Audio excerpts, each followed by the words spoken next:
Muy buenas noches, gracias por estar, espero que todos estén bien. Parece mentira, pero estamos llegando al final de este ciclo que comenzó hace unos 6 meses atrás, el día 26 de junio de este año tan especial, año 2020, un año con muchos subes y bajas, pero gracias a Dios estamos ya al final de este programa construyendo una nueva generación de este primer año. Yo quiero agradecerles mucho por toda la ayuda, la compañía, la presencia, los consejos, el aguante. Ha sido un desafío fuerte, creo que para todos nosotros. Muchísimas gracias a toda la gente que no está apareciendo en cámara, como lo estoy haciendo yo, pero que sin ellos hubiera sido completamente imposible esta programación. Les quiero decir que estamos saliendo en vivo, tanto por nuestra página de Face, Construyendo una Nueva Generación, por el canal 30 Docime TV de aire, acá en San Miguel de Tucumán, y también por la plataforma YouTube de cuidarlavida.org. Ahí está a pie de pantalla todos los datos para poder contactarnos, para poder consultarnos, para darnos su apreciación, sus respuestas. Hemos comenzado, les decía, el 26 de junio con aquella primera charla que la hemos denominado ¿Hay salida o hay salida?, ¿no?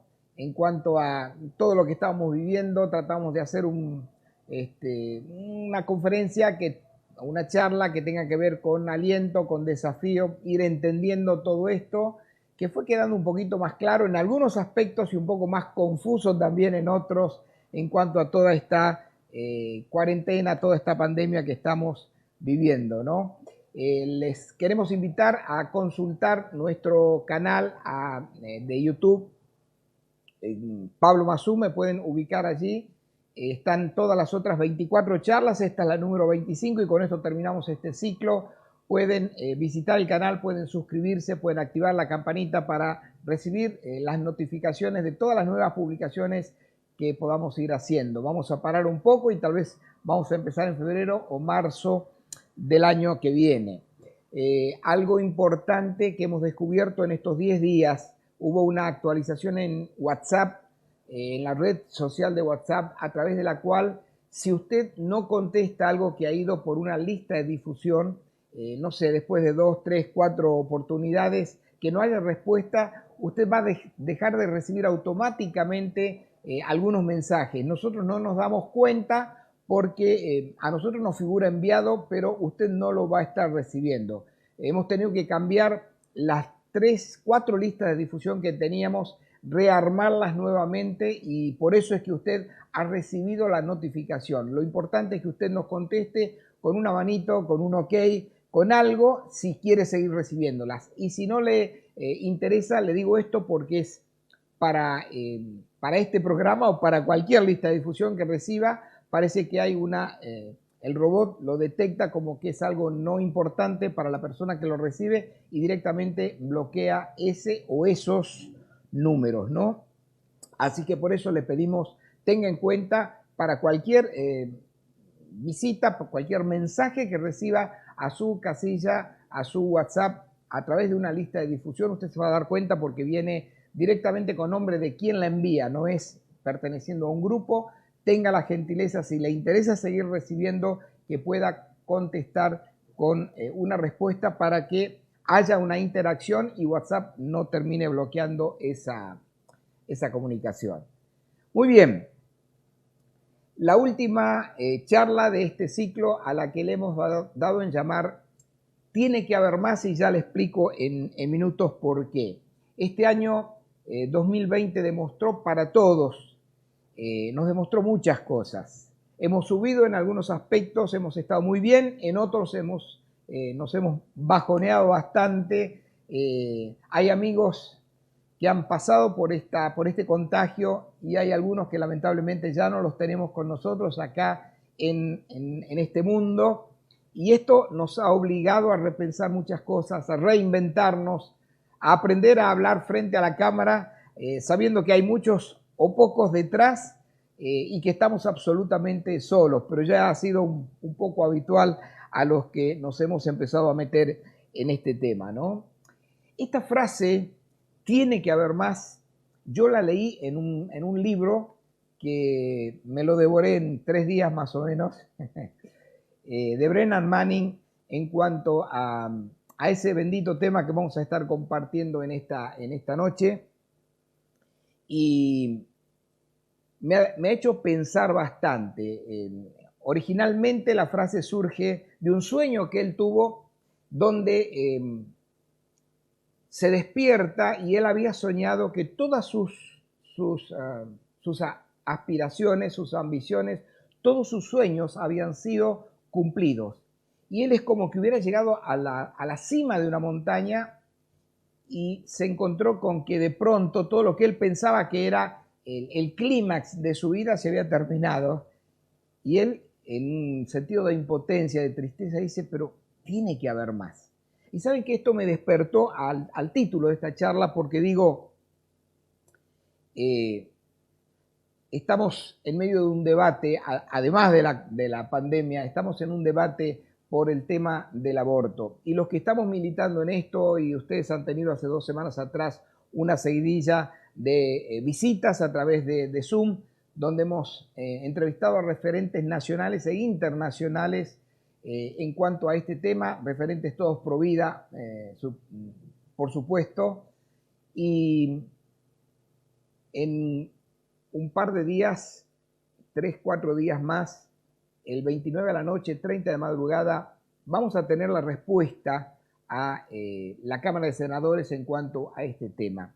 Y lo que yo estaba pensando es que aun cuando se llegue a rechazar la ley del debate sobre el aborto, como se hizo en el 2018, aún así, yo no sé si hay algo, si hay mucho para festejar, porque la lucha sigue, porque los desafíos siguen, y ahí es cuando esta frase, digo, aun cuando se pudiera rechazar, y ojalá que sea así, este debate, este nuevo debate sobre el aborto, que ya no debería existir, porque la sociedad y el gobierno le han dicho que no en Argentina al aborto, de una vez y definitivamente, pero parece que no terminamos de entender. Aún así, es como que esta frase resurge. Tiene que haber algo más. ¿Y por qué les digo esto? Estamos a 2 semanas de poder celebrar una nueva Navidad, un acontecimiento que partió, por así decirlo, a la humanidad en 2. Después de miles de años de que Dios estuvo tratando de acercarse al hombre a través de un pacto, su primer pacto, el antiguo pacto, que fue dado a Moisés en tablas de la ley y demás, pero que no sirvió solamente al pueblo judío, sino que nos marca una regla de conducta después de muchos intentos de parte de Dios en poder llegarse al hombre, acercarse y ayudarlo. Había unas condiciones, si las cumplías te iba bien, si no las cumplías recibías castigo al respecto. Después de eso Dios decidió completar este plan integral, que no fue un plan B, fue parte de su diseño original. Dios no se equivoca y Dios no planifica una cosa y cuando le sale mal hace alguna otra. Era el nuevo pacto donde él dice, antes la ley estaba escrita en tablas de piedra. Ahora voy a escribir esa ley en la mente y en el corazón de los hombres. Y hubo una revolución en el trato de Dios con el hombre. Él decidió completar este plan maravilloso, haciéndose hombre para poder meterse dentro nuestro y cambiar la historia de nuestra vida para siempre.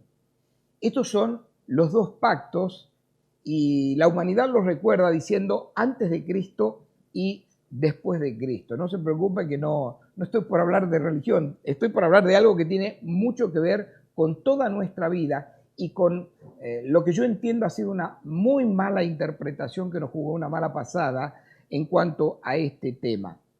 Yo creo que quizás sea esta la parte de la Navidad que no terminamos de comprender adecuadamente. Y nada mejor que este tiempo para hacer una revisión de lo que estamos entendiendo y de lo que fue aquel evento de que los cielos se abrieron y Dios nos envió su Hijo. Lo que yo voy a decir ahora, a partir de ahora, tal vez me va a generar algún rechazo de parte de algunos de ustedes. Deme un tiempito para que pueda tratar de explicarles. Yo sé que es meterme, como se dice, en camisa de 11 varas, pero espero que esta semilla sembrada pueda generar fruto en su vida como la ha generado en la mía. Mire, podemos discutir muchas cosas en cuanto a la venida de Jesús al mundo. Le puedo decir más, podemos discutir si Jesús vino en carne o no, si era Dios, si era el Hijo de Dios, si era Dios hecho carne o solamente un profeta, como algunas religiones lo sostienen. Podemos discutir si resucitó o no resucitó. Podemos discutir si soy católico o evangélico, de qué línea de las evangélicas, que es la que yo conozco un poquitito más, si es de la conservadora o de la progresista, si todos los dones están en vigencia o no. Podemos discutir un montón de cosas. La pregunta que yo me estaba haciendo cuando pensaba en este ladrillo de construir una nueva generación hoy, tiene que haber algo más. La pregunta que yo me hago es, ¿sirven de algo estas discusiones y separaciones? Saben que en todos los grupos, en los católicos, en los evangélicos, judíos, musulmanes, en todas las distintas confesiones de fe, yo estoy descubriendo que hay más gente afuera de los templos que adentro. Hay gente que, bueno, si es en la Iglesia Católica, como es una línea un poco más verticalista, directamente dejan de ir a la iglesia, se pelearon con Dios, se pelearon con el sacerdote, se pelearon con sus hermanos y no, yo fui bautizado, pero no practico, no comulgo. Si es evangélico le quedan más alternativas, ¿no?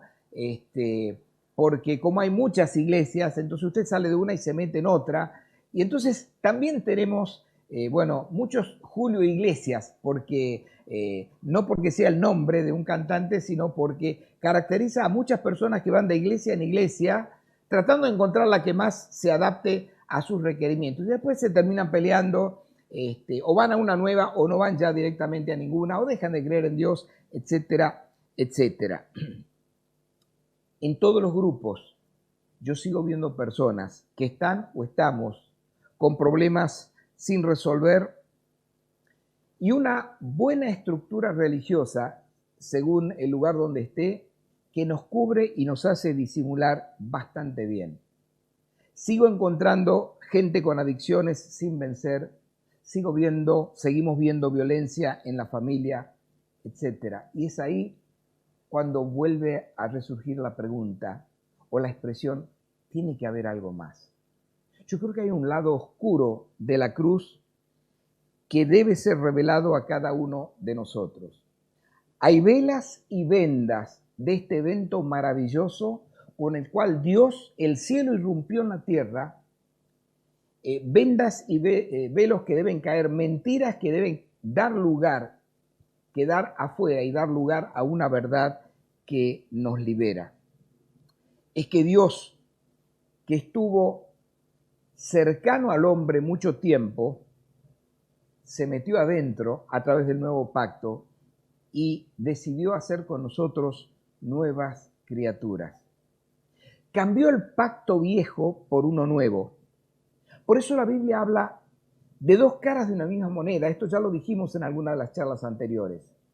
Estar en Cristo, que hace nuevas todas las cosas.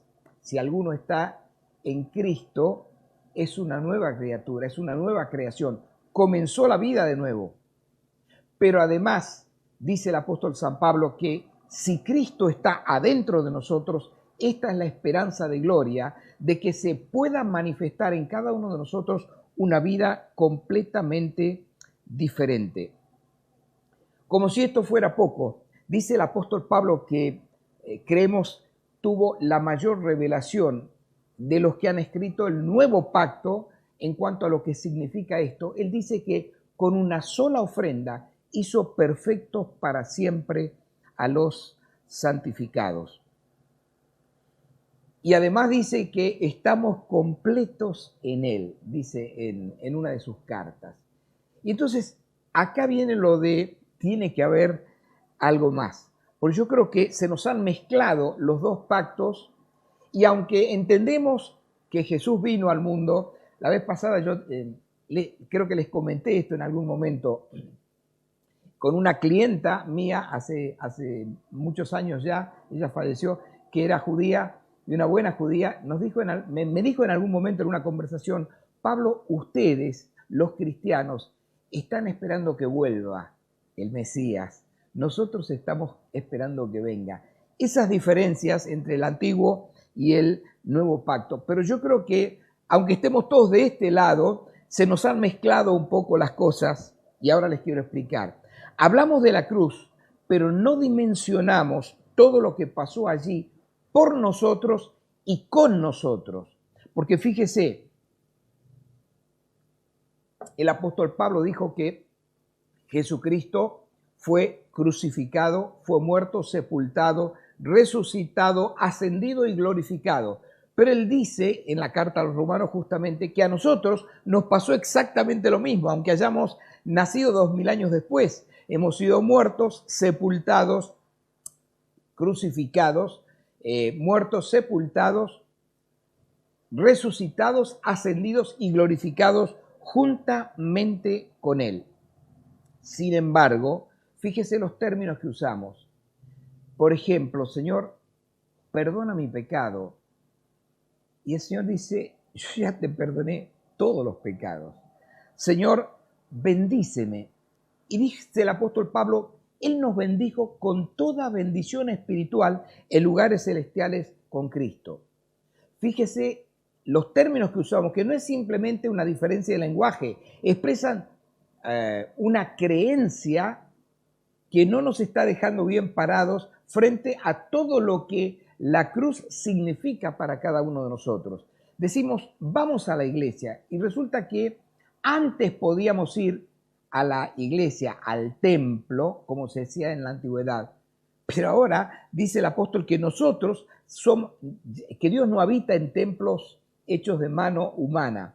Sí, ya sé, usted dice, bueno, pero ¿qué es una forma de decir? No, pero cuando usted deja de entender, y yo, que somos el templo del Dios viviente, que somos un edificio vivo, entonces se nos empieza a colar aspectos del viejo pacto que, como le digo, nos deja muy mal parados frente a toda la potencialidad que tenemos como nueva creación en Cristo.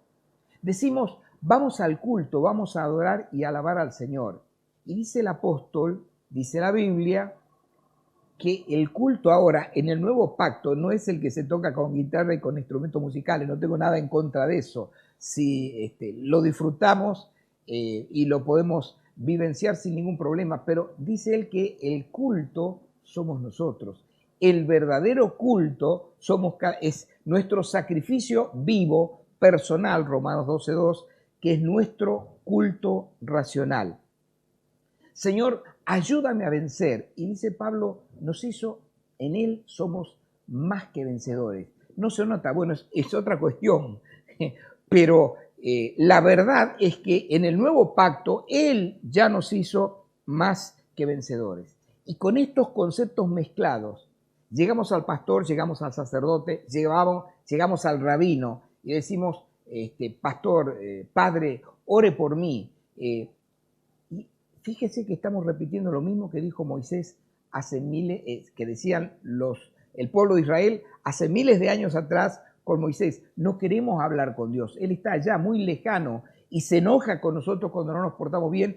Orá por nosotros. Y es exactamente lo mismo cuando Jesucristo está dentro de nosotros, Dios viviendo en cada uno de nosotros. Sin embargo, estamos usando un intermediario nuevamente. Yo creo que hay cosas de este viejo pacto que se nos ha terminado metiendo.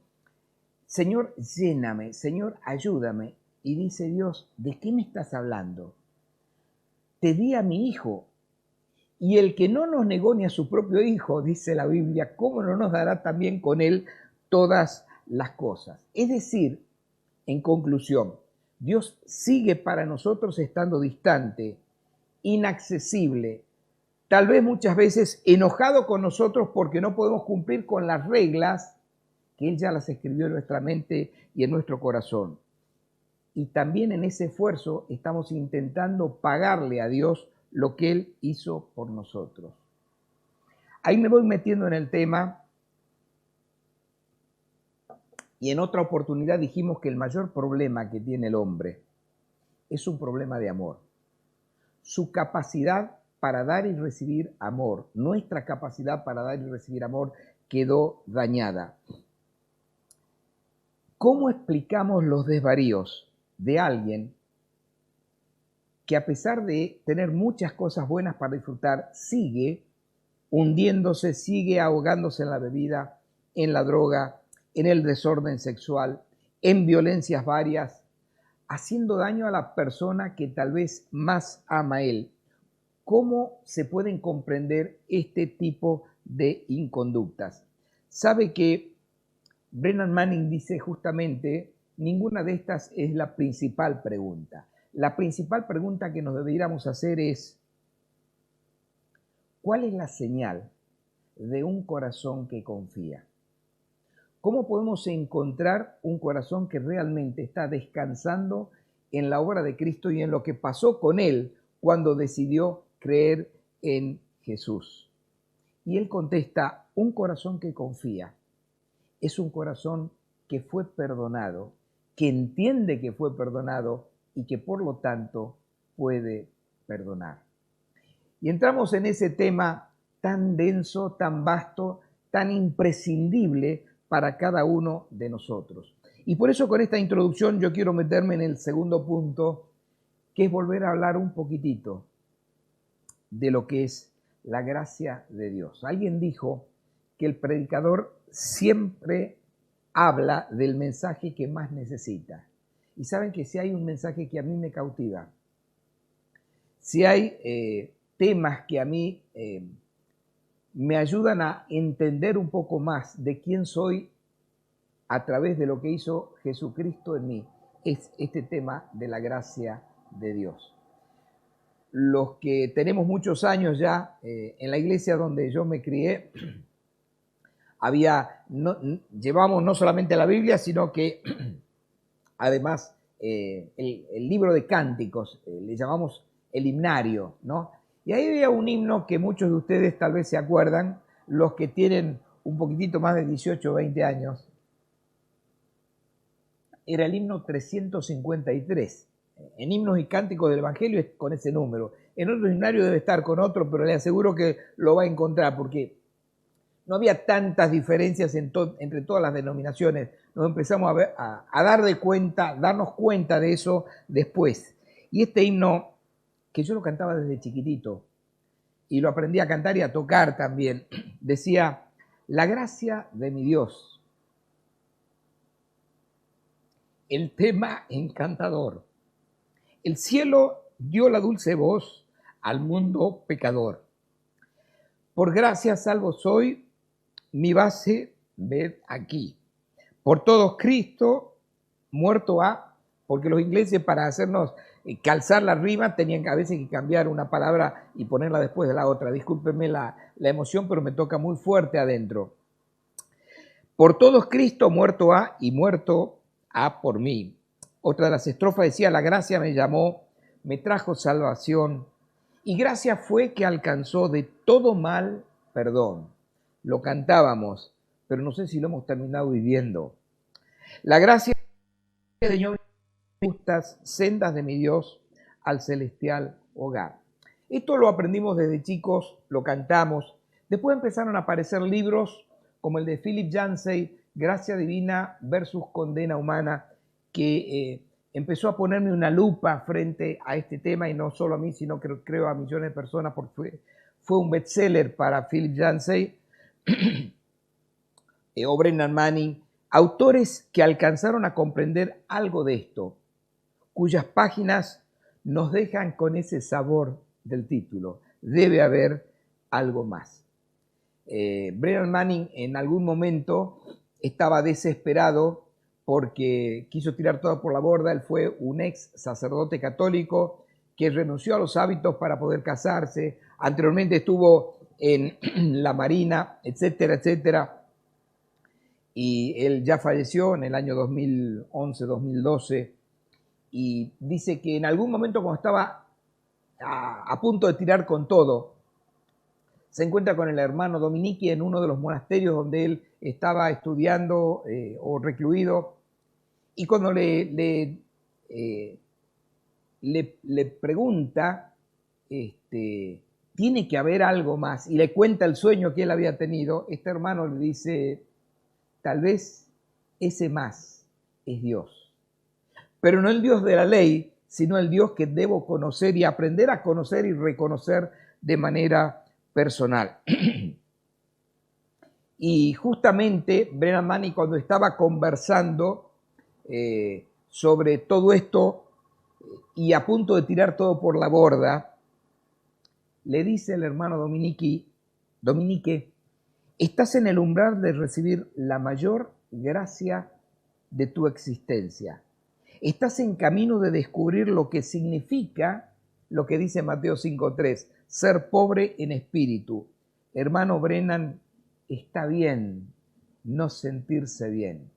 Yo creo que hay alguien que esta noche tiene que escuchar esto y que le va a ayudar a encontrar de una manera diferente, con ojos nuevos, a ese Dios, el Dios que nos regaló de toda gracia su bendito Hijo. Y por eso Manning pudo después escribir, el encuentro con Cristo no me transfiguró en un ángel. La justificación por gracia, por medio de la fe, significa que fui ubicado en una relación correcta con Dios y no es el equivalente a un paciente anestesiado en una camilla. ¿Qué le parece? Y tiempo después, él escribió esta frase que la repite y la repite en uno y en otro de sus libros. Dios te ama incondicionalmente, tal como eres y no como deberías ser, porque nadie es como debería ser. Claro, es el eco de lo que dijo Pablo al final de su vida, el apóstol, y creo que lo decimos todos hasta el final de nuestros días. No que lo haya alcanzado ya ni que ya sea perfecto, pero una cosa hago, olvidando lo que queda atrás, me extiendo hacia lo que está adelante. Pablo lo dijo ya cerca del final de su vida. Y alguien relatando esto lo dice, en Jesús Dios ha puesto un cartel de me fui a pescar en el negocio de la religión. Él ha hecho todo el trabajo en Jesús, una vez y para siempre. Y solo nos invita a creer, a confiar en la propuesta extraña e indemostrable de que en Él, hasta la última persona que haya sobre la tierra, ya está en casa, en la casa del Padre, en libertad, sin hacer un solo esfuerzo religioso.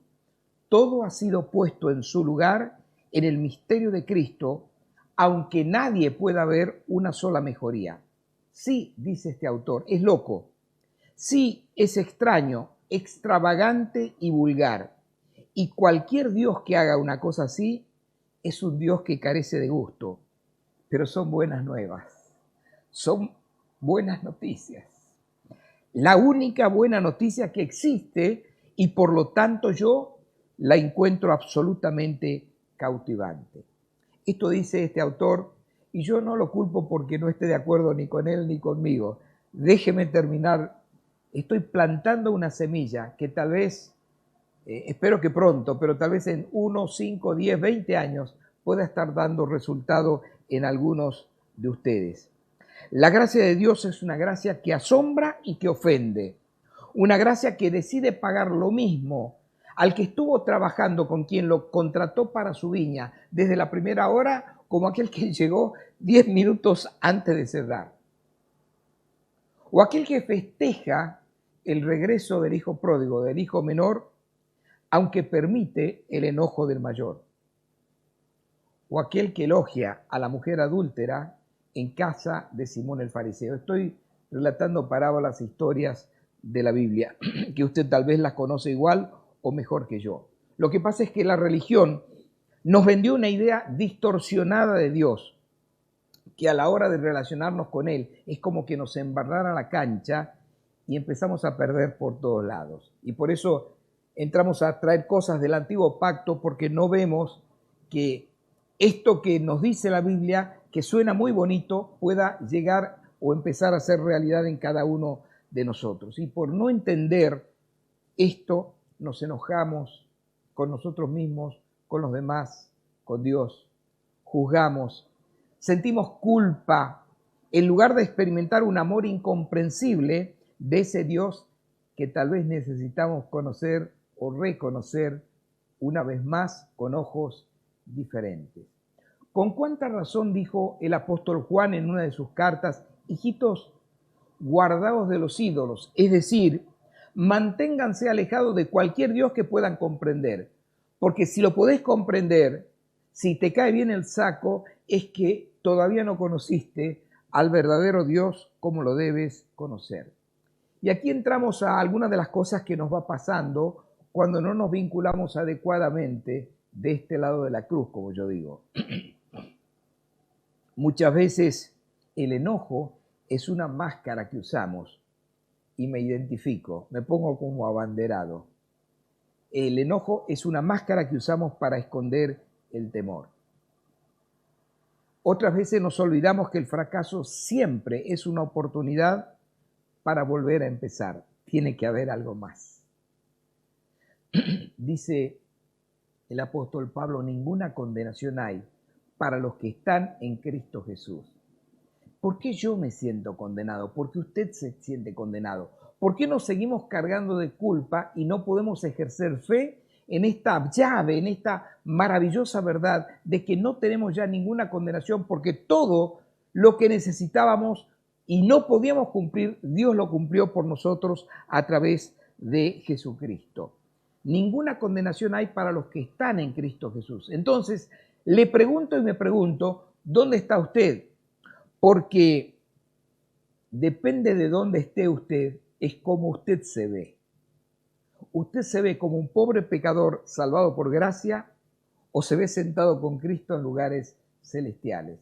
Estas preguntas me las hago yo muchas veces a diario cuando me confronto con estas verdades. No se trata de hacer algo más para Dios, sino comprender más y más lo que Él es dentro mío como esperanza de gloria para manifestarla a un mundo que la está necesitando con locura.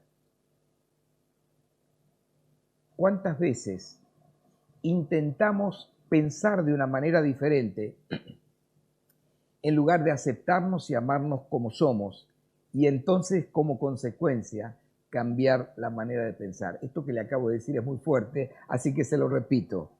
¿Cuántas veces intentamos pensar de una manera diferente en lugar de aceptarnos y amarnos como Dios nos ve, como somos, y entonces poder cambiar consecuentemente nuestra manera de pensar?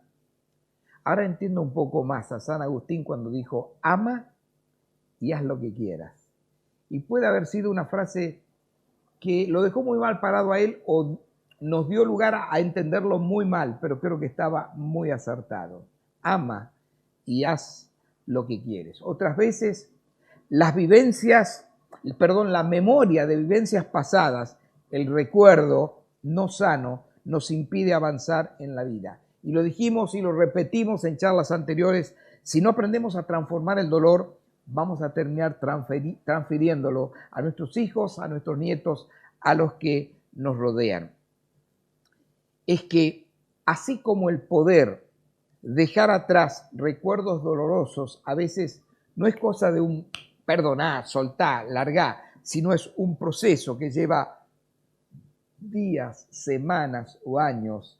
De la misma manera, el comprender que somos una nueva creación en Cristo también muchas veces es un proceso. No en cuanto a la salvación, porque esto ya es asunto terminado para Dios.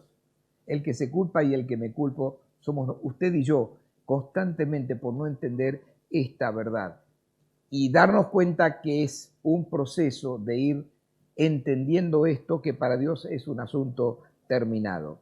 Y en ese tiempo la culpa, la incredulidad, y los desconceptos acerca de Dios embarran la cancha para comprender la realidad de nuestra posición en Cristo. Les voy a tirar algunos tips solamente porque se me está yendo el tiempo y espero que esto sea un taladro como el que espero que no estén escuchando mucho, que está sonando en la calle afuera, en las máquinas que están trabajando. Dios no solamente me ama, sino que también le agrado. Llegar a comprender que, en todo caso, no es que yo encontré ese más que estaba buscando, sino que ese más que Dios me encontró a mí. Necesitamos comprender que el cristianismo no es un código moral, sino una historia de amor para vivirla primero y poder compartirla después. Jesucristo está loco por vos y por mí, y te ama tal como eres y no como debería ser, porque nadie va a llegar a ser como debería ser, sino que en Cristo vamos alcanzando esa perfección. Pero lo importante es que así como Dios nos ama a nosotros como somos y no como deberíamos ser, ama a todos los demás que están a nuestro alrededor. Y escúcheme bien porque esto es crucial. De la misma manera lo ama como son. Es que lo más complicado para el hombre es comprender el amor incondicional de Dios, no para con nosotros mismos en última instancia, sino para aquellos que según nuestra regla de conducta no merecen el amor y el perdón de Dios. ¿Qué opina de eso? Si no lo terminó de entender, va a tener que escuchar esto nuevamente, porque creo que Dios tiene que taladrar cosas en su vida como la está haciendo en la mía. Nos molesta muchas veces el trato generoso del Señor hacia quienes consideramos indignos de dicha consideración. Voy llegando al final y digo, tiene que haber algo más. Y tal vez si retomamos, si estamos usted y yo con vida el año que viene, cuando retomemos podamos seguir incursionando en este océano maravilloso de la gracia de Dios. ¿Cómo necesitamos comprender algo más de la gracia de Dios? Esa gracia que no se puede debilitar por nada que hagamos o dejemos de hacer. ¿Se acuerda? No puede hacer usted nada para lograr que Dios lo ame más o para lograr que Dios lo ame menos. Es una gracia que tampoco se debilita por incredulidad. No se detiene. Es algo puro, tanto a pesar de nosotros como por causa de nosotros. Nos vamos a separar por un pequeño tiempo, 1, 2 o 3 meses. Yo quisiera que estas reflexiones me hubieran ayudado a ser para usted como una partera, ayudar a Cristo a nacer en nosotros hoy o a renacer en esta próxima Navidad o descubrirlo con ojos diferentes. Hay 2 versículos con los cuales quiero cerrar. Juan 7:37 dice que en el último y gran día de la fiesta, Jesús se puso en pie y alzó la voz diciendo, si alguno tiene sed, ¿usted está satisfecho o está aún sediento como yo? Si alguno tiene sed, venga a mí y beba. Y cuando estuvo en ese diálogo en Juan capítulo 4 con la mujer frente al pozo de Jacob, ¿se acuerdan? Dijo, cualquiera que bebiere de esta agua, volverá a tener sed. Mas el que bebiere del agua, no de la religión, sino de esta relación viva, el que bebiere del agua que yo le daré, no tendrá sed jamás. O cada vez que la tenga, irá descubriendo un nivel nuevo de satisfacción. Y el agua que yo le daré será en él una fuente de agua que salte para vida eterna. Queridos, que Dios en este tiempo de descanso, de vacaciones, de estar en casa, de no trabajar, de estar pensando y reflexionando, nos traiga una revelación especial de quién es Él, quiénes somos nosotros en Cristo y poder ver a Cristo en el otro. Les repito, que podamos descubrir quién es Dios, quiénes somos nosotros en Cristo y que podamos ver a Cristo en el otro. Hace poco en uno de los videos encontré en un diálogo que alguien le hacía, un periodista le hacía a una chica de 17 años que había estado siendo una revolucionaria feminista con el pañuelo verde y que después directamente pasó al otro lado y a razón de un tuit, de una expresión, de un posteo que hizo en una de sus redes, esto se viralizó completamente y por eso este periodista la llegó a encarar. Le dijo, ¿qué le dirías a aquellas que todavía están defendiendo el feminismo? Y ella le diría, en nombre de la iglesia les pediría perdón, porque la iglesia las ha juzgado mucho tiempo. Y yo quiero decirles que aunque pensemos diferente, nunca sería capaz de juzgarla. Fíjense, creo que es alguien que entendió un poco más de lo que es la gracia de Dios. Mucha gente, queridos, necesita el abrazo del Padre, que en medio del dolor que estamos viviendo podamos ser ese brazo extendido que trae salvación y que es una fuente de vida para otros. Yo quiero agradecerles mucho por toda la compañía, por el apoyo y estamos esperando, ahí está mi número en pantalla también, estamos esperando sus comentarios, sus expresiones, sus críticas también constructivas que nos van a ayudar a hacer de esto algo mejor para cada uno de nosotros. Si estas charlas sirvieron de algo, acordate el 24 a la noche o el 31 a la noche cuando estés brindando, de agradecer a Dios por habernos hecho sus hijos. Recibe su abrazo, su paz y su perdón, y que seamos ríos de agua viva, que puedan llegar a tantos otros que están con esta sedientos de un abrazo de papá, que busquemos a aquellos pródigos y los traigamos nuevamente a la comunión con Dios, porque hay mucha gente que lo necesitan, que este río fluya a través tuyo y mío para tantos alrededor que los necesitan. Volvamos a mirar a los demás con los ojos de Dios, no con el Dios de la religión, sino de un Padre amante que con sus brazos abiertos está listo para recibir al hijo pródigo y llevarlo de vuelta al banquete en el hogar. Ese es el Dios que estoy conociendo al promediar este año 2020, un año tan especial. Es el Padre que todos necesitamos más que nunca antes. Tiene que haber algo más. Muchas felicidades, los bendecimos y será hasta el año que viene, Dios mediante. Gracias.